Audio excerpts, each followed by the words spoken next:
उद्धव, तुम ही अति बड़भागी, अपरस रहत स्नेह तगा है, नाहिन मन अनुरागी, पुरिनी पात रहत जल भीतर, तारस देह न दागी, जो जल माह तेल की गागरी, बूंद न ताको लागी, प्रीति नदी में पाँव न बोर्यो, दृष्टि न रूप परागी, सूरदास, अबला हम भोरी, गुड़ चाटी ज्यो पागी।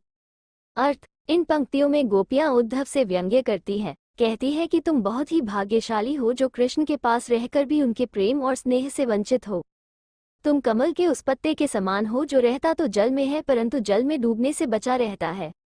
जिस प्रकार तेल की गगरी को जल में भिगोने पर भी उस पर पानी की एक भी बूंद नहीं ठहर पाती, ठीक उसी प्रकार तुम श्री कृष्ण रूपी प्रेम की नदी के साथ रहते हुए भी उसमें स्नान करने की बात तो दूर, तुम पर तो श्री कृष्ण प्रेम की एक छींट भी नहीं पड़ी। तुमने कभी प्रीति रूपी नदी में पैर नहीं डुबोए। तुम बहुत विद्यवान हो इसलिए कृष्ण के प्रेम में नहीं रंगे, परंतु हम भोली भाली गोपिकाएं हैं इसलिए हम उनके प्रति ठीक उस तरह आकर्षित हैं जैसे चींटियां गुड़ के प्रति आकर्षित होती हैं। हमें उनके प्रेम में लीन है। मन की मन ही मांझ रही, कहिए जाए कौन पै उद्धव, न ही परत कही। अवधि असार आस आवन की, तन मन बिथा सही, अब इन जोग संदेसनी सुनी सुनी, बिरहिनी बिरह दही। चाहती हुती गुहारी जिथी ते, उर है धार बही, सूरदास, अब धीर धर ही क्यों, मर्यादा न लही। अर्थ, इन पंक्तियों में गोपियां उद्धव से कहती है कि उनकी मन की बात मन में ही रह गई। वे कृष्ण से बहुत कुछ कहना चाहती थी परंतु अब वे नहीं कह पाएंगी। वे उद्धव को अपने संदेश देने का उचित पात्र नहीं समझती हैं और कहती हैं कि उन्हें बातें सिर्फ कृष्ण से कहनी है, किसी और को कहकर संदेश नहीं भेज सकती।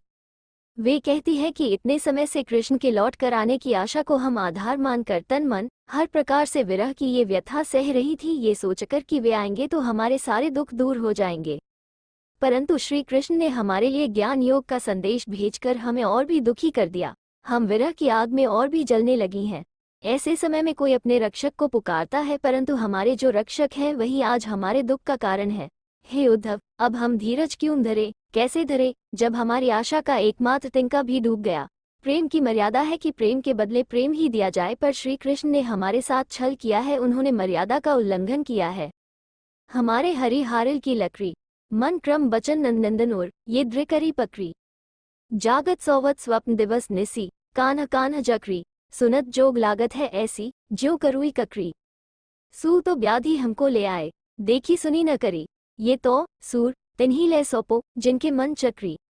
अर्थ, इन पंक्तियों में गोपियां कहती है कि कृष्ण उनके लिए हारिल की लकड़ी है। जिस तरह हारिल पक्षी लकड़ी के टुकड़े को अपने जीवन का सहारा मानता है, उसी प्रकार श्री कृष्ण भी गोपियों के जीने का आधार है। उन्होंने मन कर्म और वचन से नंद बाबा के पुत्र कृष्ण को अपना माना है। गोपियां कहती है कि जागते हुए, सोते हुए, दिन में, रात में, स्वप्न में हमारा रोम रोम कृष्ण नाम जपता रहा है। उन्हें उद्धव का संदेश कड़वी ककड़ी के समान लगता है। हमें कृष्ण के प्रेम का रोग लग चुका है, अब हम आपके कहने पर योग का रोग नहीं लगा सकती, क्योंकि हमने तो इसके बारे में न कभी सुना, न देखा और न कभी इसको भोगा ही है।